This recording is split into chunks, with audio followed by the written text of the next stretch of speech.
de 1980 e preto e branco. Queria deixar claro o quanto eu gosto de você, te admiro, tá? Antes de qualquer coisa. Agora que estamos cobertos de confete, os dois. Minha querida, televisão, eu tô, assim, observando, tô impressionado como a televisão, no meio dessa crise, ganhou um reforço na sua importância, na sua presença, como ela é um lugar que as pessoas tem como referência mesmo. Se não fosse a televisão, acho que as coisas estariam muito piores, mais confusas. O que você tem percebido disso, que está ficando mais claro sobre o papel da televisão na vida brasileira, em nossas vidas? Então, Biel, eu acho que não é televisão, eu acho que é o artista em geral, entendeu? Porque eu vejo pelas lives que a gente está vendo por aí, ou seja, as pessoas, elas estão conversando muitas com as outras, todo mundo está fazendo entrevista, todo mundo está cantando sem cantar, tá todo mundo desafinando e afinando, tá todo mundo aprendendo, tem gente que está bebendo, está se mostrando de verdade, tem gente que está abrindo suas casas, tem gente que está abrindo as suas vidas, e na televisão as pessoas estão se reinventando, se redescobrindo, fazendo coisas que nunca faziam. Por exemplo, eu me lembro que para a gente usar, você sabe disso, para a gente usar uma câmerazinha do jeito que você está usando agora, era dizer assim, não, é impossível, não dá para fazer. Hoje a gente ou faz assim ou a gente não faz, né? Então, quer dizer, a televisão está se adaptando a tudo isso, e eu vejo o quão importante é, primeiro, a informação. Eu acho que o jornal está fazendo um papel importantíssimo. Eu não sei para você, mas para mim, assim, tem hora marcada. Eu falo, nosso jornal vai começar. E termina de um canal, eu procuro no outro, vou procurando outro para ver se tem alguma coisa que eu ainda não vi, ou não li, ou não soube. Então, isso daí é importante a gente se munir, se informar para saber o que está acontecendo. Eu acho que a televisão está um papel muito importante. E eu acho que, acima disso tudo, a importância do artista pra gente, pra dar uma aliviada, sabe? Pra fazer a gente rir, pra fazer a gente... O ruim são as coisas ruins que vêm junto com isso tudo. Vem uma fofoca, vem fake news, vem as coisas que eu acho que já tinha, mas eu acho que também tem mais importância ou tem mais peso agora. Então tá assim... O que eu posso tirar disso tudo é que, caramba, o que eu sabia, o que eu aprendi na televisão não se usa mais. O que eu aprendi que a internet estava ensinando para a gente, já tem uma outra visão já da internet. O que a televisão achava que era, já é outra coisa. O que as pessoas achavam que também eram, por exemplo, os artistas achavam que para fazer uma novela era importante, só que você... cantar bem num disco, num CD, ou fazer um bom show era importante. Hoje em dia, o cara com um violãozinho em casa é tão importante quanto um cara fazendo show para não sei quantas mil pessoas. Você vê, Ivete mesmo fez uma live na cozinha dela de pijama que todo mundo amou e queria ver cada vez. Como assim acabou? Queria ver mais, entendeu? Esse lado eu acho bom, acho que está renovando tudo. Eu ia perguntar para você, e eu também me enquadro nessa categoria, é um bicho de TV, mas soube fazer essa transição para a internet. Eu já tenho mais dificuldade. Qual é a diferença na relação sua, assim, qual é a diferença na relação com a câmera de TV e a câmera do computador ou para o celular? O que é? Fica mais íntimo? O que acontece? Não, eu acho que eu não soube, não. Eu acho que eu sou da tua tribo, eu tô aprendendo. Mas eu vejo que crianças, adolescentes, elas se olham na câmera de uma maneira muito fácil. Vou pegar aqui uma coisa assim, sabe? Eu vejo assim, uma criança já faz assim, oi, gente, tudo bem? Olha que nessa aqui parece que nasceu com uma câmerazinha na coisa e fala com uma naturalidade, sabe? Pra mim, eu gosto de câmera. Eu gosto do estúdio, eu me solto com isso. Sei lá, eu sou mais natural. Você sente falta do aparato. Para ficar mais natural, você precisa de mais aparato. Eu sinto falta, engraçado. Não sei se é porque eu, desde muito cedo, fui acostumada a isso tudo. Quando botam as câmeras, botam as luzes, eu já começo a me soltar mais do que... Eu com o telefone eu já não sou, não. Eu fico meio, sabe? Será que eu tô falando igual todo mundo? Será que eu tô fazendo a mesma cara? Que às vezes eu olho umas pessoas e falo assim, nossa, tá tão fake isso. Eu falo, será que eu tô fake? Será que daí já não toma natural? Eu sou mais natural na frente de um monte de gente com câmera em cima de mim. Ai, é uma estrela. Vem cá, quando você era criança, o que você via em TV que te marcou, assim, que você lembra? Tinha algum programa? Ai, tinha, vou te falar. Bem, eu sei até as musiquinhas e tudo, sabe? Eu via todos os desenhos animados que eu gostava pra caramba, que eu acabei usando isso pra mim, né? Por exemplo, a Corrida Maluca. Tinha a Penélope Charmosa, que eu peguei aquelas bocas e tudo e botei na minha nave. Então, a nave veio do carro da Penélope Charmosa. Eu via muito Fred Flintstone com a Pedrita, então os cabelinhos da Pedrita eu acabei usando. Tinha um programa que passava só aqui no Rio de Janeiro, que era o Capitão Asa, que imagina-se que ele tinha uma nave e ele falava Capitão Asa chamando a Terra e tal. TV Tupi. Fazer uma... Isso! Engraçado você falando esses negócios aí, porque eu era fanzoca, sabe? A ponto de levar isso pro meu programa depois, né? A nave do Capitão Asa, que virou a minha, com a cara da Penélope Charmosa, com os chuquinhas e não sei o quê. Então, para mim, a televisão, para mim, fez muito a minha personalidade até hoje, né? Os meus sonhos, eu via a sessão da tarde, eu falava, um dia eu ainda vou fazer alguma coisa nos Estados Unidos, eu ainda quero fazer alguma coisa em Hollywood. Aí eu me lembro quando eu fui gravar o meu programa Xuxa lá nos Estados Unidos, em Hollywood, que tinha meu nome lá para parar o carro. Falei, caraca, eu sonhei tanto com isso quando eu era pequena. Quer dizer, os meus sonhos se realizando, tudo de infância, né? De infância mesmo.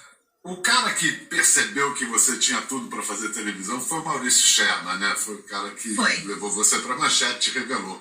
O que ele deu de orientação, de conselho, que até hoje vale, que ele falou assim, quando ele botou você na frente das luzes? Seja você. Ele falava o tempo todo isso. Porque o Maurício, ele falou uma coisa engraçada quando ele me viu. Eu tava divulgando uma revista masculina. E no programa do Ziraldo, lembra? O programa do Ziraldo tinha aí ele tinha vários convidados, e aí um deles era o Maurício Sherman, tinha um escritor também muito conhecido, eu. Aí o Maurício Sherman ficou me olhando, eu estava com uma roupa de camurça, e aí ele falou assim, você tem... Aí ele me perguntou, você gostaria de trabalhar para criança? Aí eu mostrei a revista, eu falei, olha só, eu tô aqui divulgando uma revista masculina, como é que o senhor me convida para trabalhar para criança? Aí sorri. Aí ele olhou para mim e fez, porque você tem o sorriso da Dodge Day, a sensualidade da Marilyn Monroe e uma coisa de Peter Pan que eu acho que as crianças vão gostar. Aí eu falei, eu fiquei meio assim, sabe? Eu ri de novo. Ele falou, tá vendo? Os papais das crianças vão amar ver você trabalhando para elas. As mulheres vão querer ser parecida com você e as crianças vão se apaixonar por você. Eu falei, mas eu não sei o que eu vou fazer na frente da televisão. Ele falou, seja você. Aí depois, quando o Sherman foi para a manchete, ele me chamou. E aí eu falei, Sherman, mas eu não sei trabalhar nisso e tal. Ele falou, vamos abrir a câmera para ver como é que é. Aí ele me botou uma câmera, abriu e eu comecei a falar um monte de gíria. Eu falei, tá vendo, eu não sei falar. Ele falou, não, pelo contrário, seja você sempre. É isso que a criança vai querer ver. E ele falava o tempo todo isso, seja você, seja você. E quando eu comecei a trabalhar lá na manchete, depois de um ano e meio, veio uma outra pessoa que ficava sentada num sofazinho, que você conhece muito bem, até me levar para a Globo. Ficou um ano e pouco, que foi o Mário Lúcio Vaz. E ele também ficava ali, eu dizia assim para ele, mas eu tô bem aqui na manchete, eu tô aprendendo, deixa eu ficar aqui. Ele falava, vai para a Globo, lá você vai crescer, você vai ver que teu lugar não é aqui, é lá. E aí, então são duas pessoas que se eu tivesse que contar assim, a minha história, primeiro Sherman, que eu não sei o que ele viu, que ele diz que ele viu isso. Tudo. Ele viu tudo, viu muito bem, não é à toa que o Sherman é um dos nomes mais importantes da história da TV brasileira. Maurício Sherman, gênio da televisão. Escuta, a propósito, falando de televisão, eu quero agradecer de todo o coração a gentileza, generosidade da TV Record ao ceder a sua estrela para o nosso programa. Obrigada. Não, quero te agradecer mesmo. Porque é o seguinte, a Xuxa é recordista das maiores em televisão. Ela já teve mais de 10 programas. Impossível calcular o número de horas que ela ficou no ar, ao vivo, muitas delas. E além disso, sem ser cantora, ela detém todos os recordes de vendagem de discos. Sem ser atriz, campeã de bilheteria do cinema brasileiro. Enfim, aí depois, de fato, quando a Maglu Soares estava certo, porque quando ela saiu da Manchete e foi para a Globo, virou unanimidade nacional. Foi uma loucura. Foi quando a gente se conheceu, né, Xuxa? E o fenômeno estava no auge ali, 87. Ah, você bem que podia botar as imagens, eu e você, hein, cara.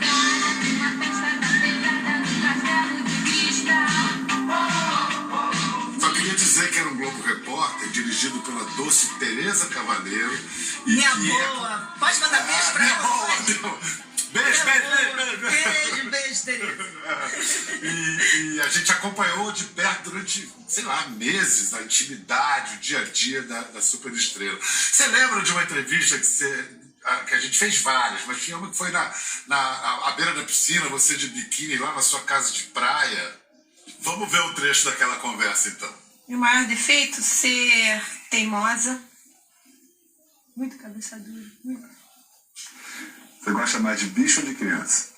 Eu ponho os bichos junto com as crianças. Uma coisa de respeito, de gostar de mim como eu sou. Não preciso estar maquiada nem transada. Isso é legal. Você tem medo de envelhecer? Eu gostaria de ficar uma velha, assim, chocante. Uma velha que pudesse contar as coisas, as pessoas pudessem contar comigo e eu contar com as pessoas também, sabe? Não ficar aquela coisa que, quando a gente fala em velhice, também a gente pensa lá no solidão. Eu gostaria de ter, na minha velhice, a princípio, uma pessoa do meu lado, né? Meu velho. Comendo pipoca na rua, de mão dada. Sei lá, uma coisa gostosa. Você tem medo da guerra atômica, Xuxa? Qualquer guerra tem medo. Uma coisa que me assusta, porque eu já faço as coisas hoje como se eu fosse morrer amanhã. Eu sempre acho que eu vou morrer cedo. E se eu penso nisso, eu fico mais desesperada. Digo, meu Deus, eu deixei de fazer aquilo, eu devia ter feito. Então, acho que não tem que ficar pensando muito, não. Ai, que maravilha! Vamos lá, por partes. Você tá ficando uma velha chocante. Não, é chocante você velha ainda não. Velha tá chegando. Não, velha já sou. Não, pelo amor de Deus, eu já me sinto tão velha, cara. Tem dias que eu olho assim, eu falo, caracoles, o tal do colágeno não faz uma falta, Pedro, numa boa. Vou te contar, viu? Xuxa, você está envelhecendo com grande sabedoria. Você ainda não é velha. Tecnicamente, você só vai ser velha depois de 65 anos de idade. 60, se você quiser. Você tá cada vez melhor, é verdade. Porque tem mulher que envelhece querendo continuar garotinha, jovenzita. Você está aceitando a gravidade dos anos. Estou falando não só fisicamente. Você, como cabeça, está envelhecendo muito bem.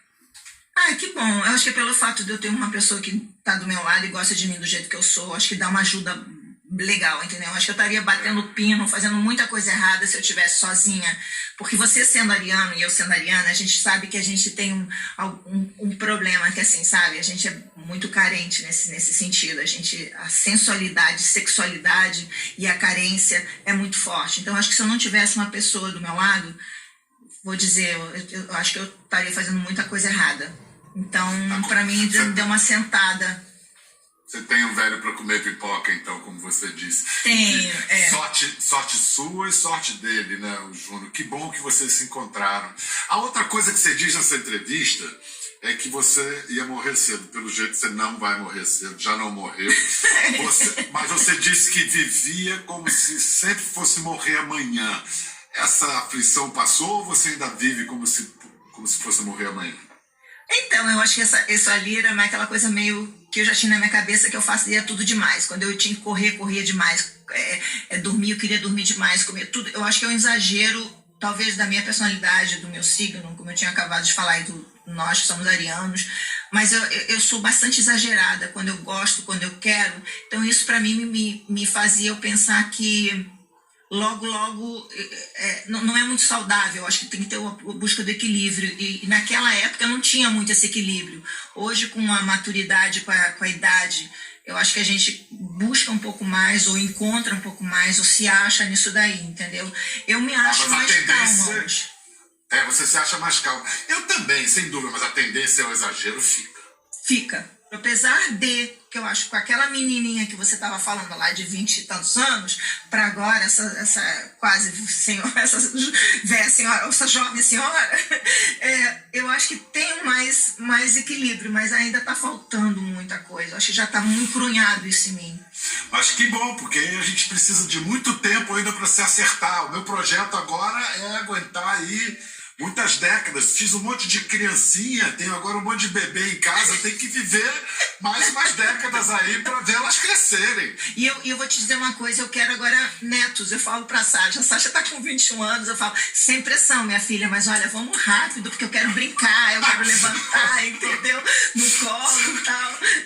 Sem pressão, mas vamos rápido é ótimo. É sem pressão, mas vamos rápido. Sem pressão, minha filha, mas vamos rápido.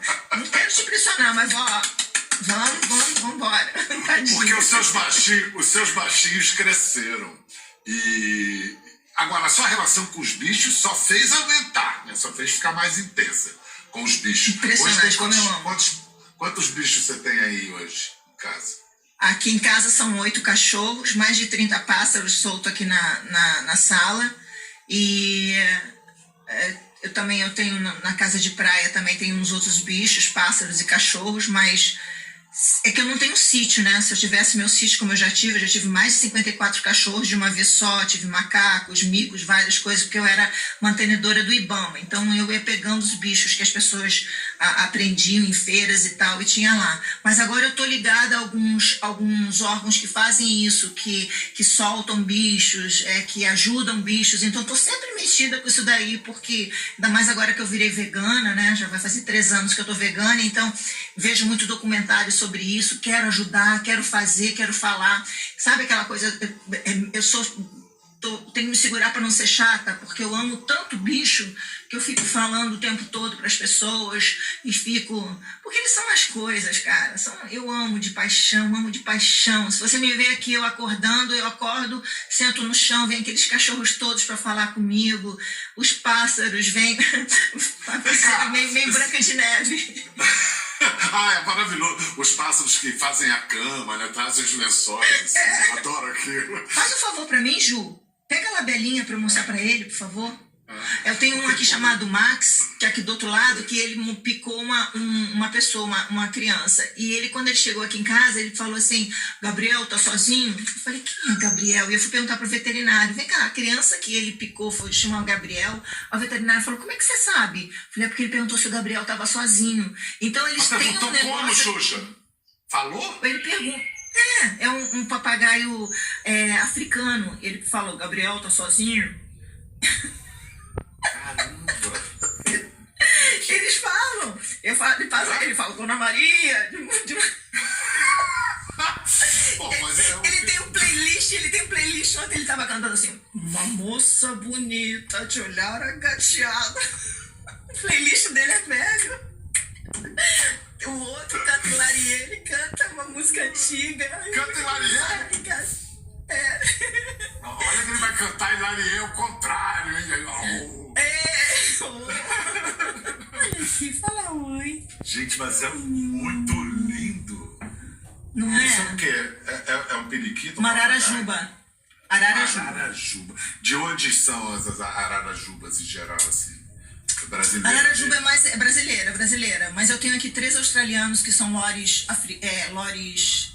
arco-íris, que eles também conversam, falam, faz barulho de telefone. E um outro fala, alô? E ele... E o outro fala, alô? Casa de louco, Pedro.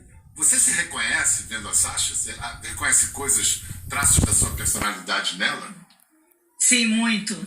Mas ela é muito parecida com o pai, no modo de andar e tal, mas ela tem umas coisas assim, a personalidade dela é muito parecida com a minha, mas fisicamente eu acho ela andando, às vezes ela sorrindo, assim, é muito a cara do Luciano, mas as coisas que ela fala, se amarra em bicho, a alimentação, os gostos de cor e tudo, assim, é muito parecido comigo. O que eu acho incrível da Sasha é que, pô, você lembra quando ela nasceu, o Jornal Nacional deu 10 minutos de cobertura do nascimento da Sasha. Sasha tinha tudo para ter sido engolida pela máquina que cria e mói celebridades, né? Esse nome que eu não gosto muito.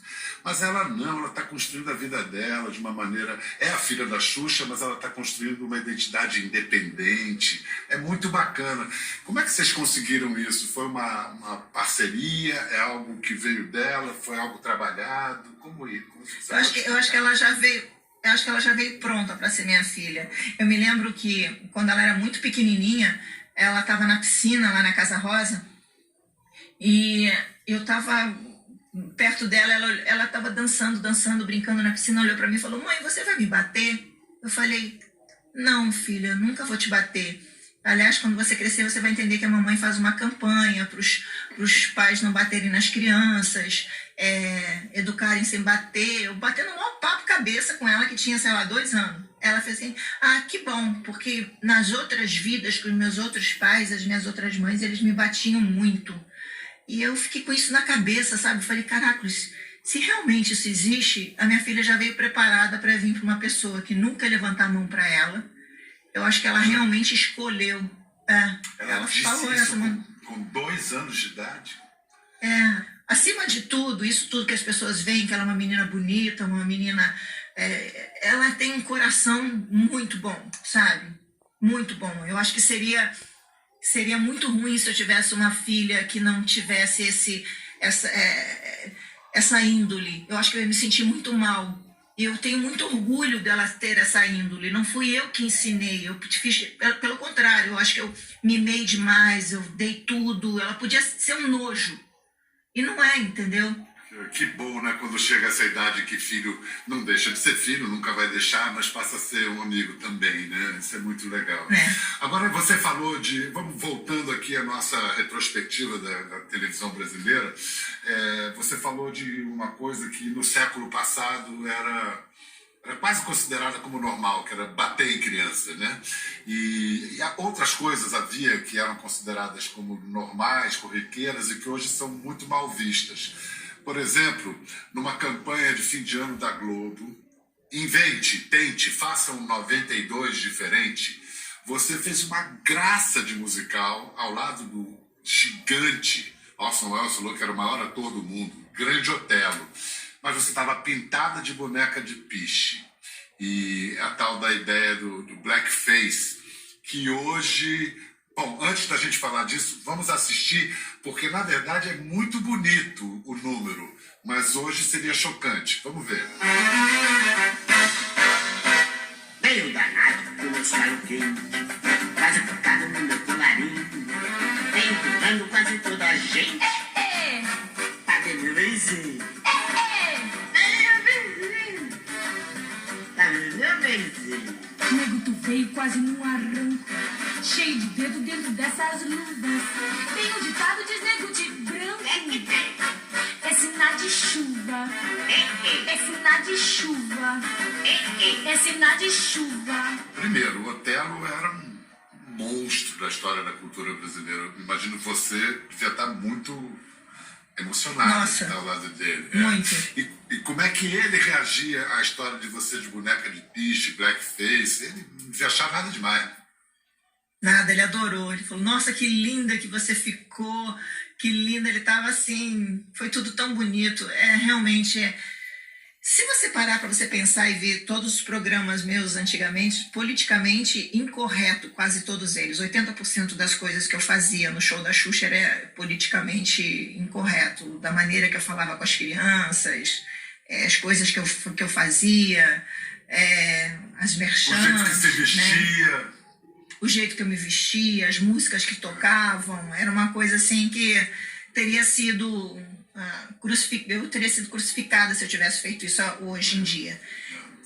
Eu acho também que as pessoas não podem olhar uma época com os olhos de outra. Você não pode olhar a década de 80, de 90 com a ótica da década de 2020. Aí, sabe, olhar para Monteiro Lobato e dizer, Monteiro Lobato foi isso, foi aquilo. Não, Monteiro Lobato foi genial, mas ele expressava o pensamento de uma época, ele estava vivendo dentro daquela época. É muito fácil Eu acho, Pedro, ficar condenando. desculpa, eu acho que só a gente, uma correção é que assim, eu acho que a gente pode até olhar para uma outra época para a gente aprender com os erros, mas eu vejo certas atitudes hoje em dia que eu não consigo entender muito, sabe? Por exemplo, você, no caso, uma artista ali, no caso eu vestida de pintando o rosto, não é uma coisa certa, porque aí eles começam a ir até chegar numa coisa que não é verdade. A gente estava fazendo uma homenagem. Às vezes eu entendo as pessoas falando, eu entendo que se você faz isso, você está abrindo a porta para outras coisas erradas acontecerem. Beleza, mas você não pode dizer que aquilo é errado, sabe? O que eu quero dizer? Eu acho que existe um exagero quando a pessoa começa com uma coisa e já... Mas se você fizer isso, a pessoa pode ver isso, vai fazer isso, e diz, não, mas a gente não fez isso. A gente fez isso. Né? A questão da sexualização precoce também, dizia assim, como é que pode uma boa azul, mulher toda gostosa lá, fazendo programa infantil. A Virginia Lane, uma vedete, foi a primeira apresentadora de programas infantis da televisão brasileira, que, aliás, todo mundo dizia, parece que era mesmo, amante do presidente Getúlio Vargas. Isso em 55, quer dizer, 30 anos depois, veio outra, não era uma vedete, mas uma modelo, uma gata, só que essa não namorava o presidente, namorava o rei, né? O rei Pelé. Você ficou 6 anos namorando o rei Pelé, não foi isso? 6 anos, eu fiquei com ele, não foi.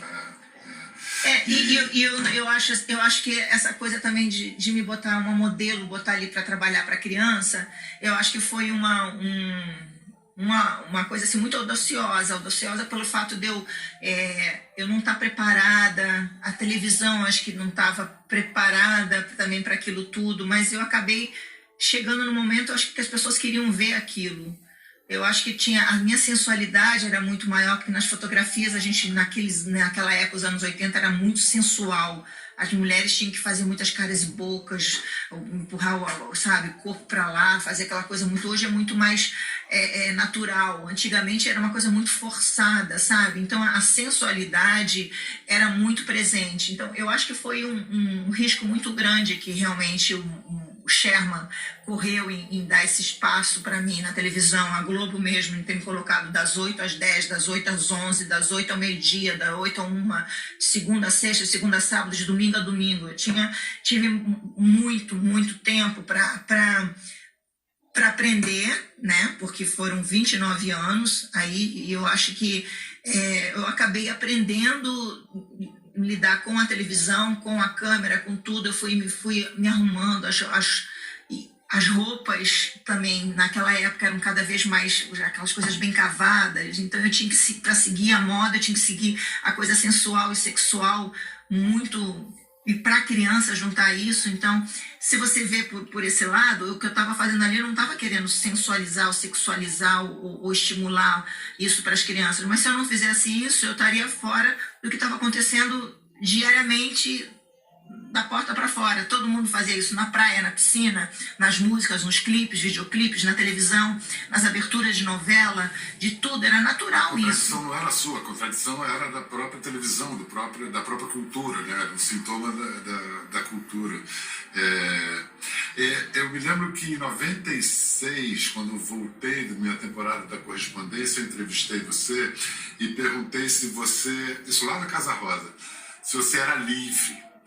Aí você falou, pra quê? Eu falei, fazer o que você quiser. Aí você disse, não. Então, eu queria saber que liberdades você conquistou com a idade, com o tempo. Eu acho que aquela liberdade que eu queria dizer naquela época era a liberdade de sair na rua, de poder namorar. Eu me lembro que eu era muito triste, porque eu passava na rua, eu vi uma cena... Eu estava no micro-ônibus, a gente estava voltando de uma apresentação de alguma coisa que a gente estava fazendo, e eu estava olhando assim, e eu vi numa parada de ônibus um cara, um homem e uma mulher. Eu me lembro que a mulher não tinha dente, ela era meio gordinha, mas o cara estava tão agarrado nela, se agarrando, dando uns beijos. Eu fiquei olhando, falei assim, poxa, se ela pode, por que eu não posso, né? Fiquei olhando aquela cena assim por alguns minutos. E aí eu me lembro que eu ouvi no carro, assim, uma pessoa falando, mas você não pode ter tudo. Mesmo, eu não aceitei muito essa resposta, mas tive que engolir, né? E então eu repetia isso, que eu realmente não tinha liberdade para namorar quem eu quisesse, sair na rua, fazer as coisas que eu queria, mas eu tinha outras coisas que aquelas pessoas não podiam ter ou fazer. Hoje em dia, com a maturidade, foi o que eu te disse, eu acho que o fato de eu estar com o Jun já me deu uma segurada, porque talvez se eu não tivesse com ele, talvez eu estava correndo atrás, estava aí fazendo coisas que eu não deveria. Não deveria em termos, eu não tô dizendo assim, não deveria porque as pessoas não querem que eu faça, sim porque eu acho que eu não me permitiria fazer certas coisas que é vista como não normal, ou um pouco diferente do coisa, pela minha carência. Eu sou uma pessoa muito carente, então eu ia querer, de repente, conhecer vários homens, ter vários relacionamentos, e isso eu acho que não ia me acrescentar em nada. Foi bom eu ter conhecido alguém que eu amasse, que me amasse, para poder me dar uma segurada. Então, mais uma vez eu falo, a minha liberdade naquela época estava também ligada com isso que eu conquistei hoje, sabe? Então, eu acho que eu tenho a possibilidade de sair nas ruas, assim, dando um pouco de um tumulto, mas eu posso fazer. Mas o que mais me preocupava naquela época é que eu não tinha ninguém. E que eu tampouco eu podia correr atrás ou deixar a minha porta aberta para que isso acontecesse. Fora que muita gente chegava perto de mim porque queria chegar perto daquela pessoa que estava na televisão. E isso para mim me deixava muito mal. Muito mal. A ponto, eu vou te falar uma coisa, Pedro. Assim, tipo, a ponto de eu estar me relacionando e o cara na transa fala, canta quem quer pão. A cara do Pedro. Beijo. Pois é. Brochada imediata, né? Filho. Meu Deus, Xuxa, que absurdo. E olha que eu adoro essa música e adoro sexo também, mas as duas coisas juntas não tá. Que doideira, Xuxa. Não, porque eu